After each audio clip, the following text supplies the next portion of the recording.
Discussions are underway regarding the U.S. peace initiative on the political track.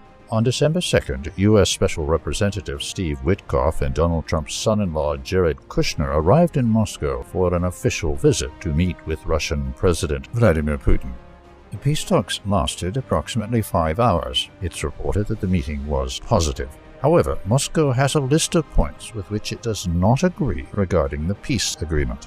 Based on how Witkoff was received, the length of the talks, and the general mood of those involved, several conclusions can be drawn.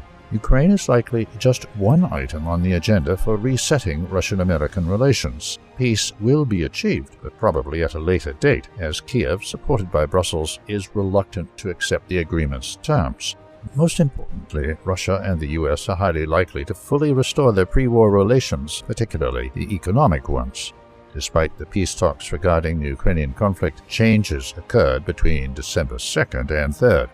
The situation for the Ukrainian army in the Setbacks area continues to deteriorate. On the southern part of the front line, Russian assault units crossed the Bakhmutovka River and entered Sevastopol-Krovskoye. Each passing day brings the southern claw of the Setbacks encirclement into clearer view. The northern claw will most likely form in the Platonovka area. This will enable the Russians to encircle a fairly large area in a wide arc.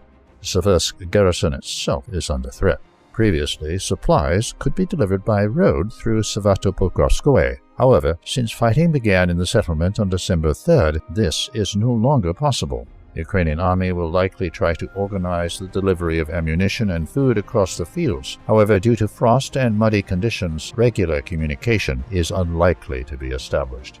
The city of Konstantinovka remains the hottest spot on the section of the front near Slavyansk. Over the past day, the Russian army has achieved tactical successes on the southern outskirts of the city.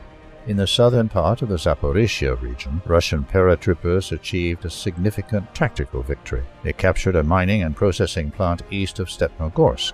Fog was one of the factors that contributed to the success of the operation.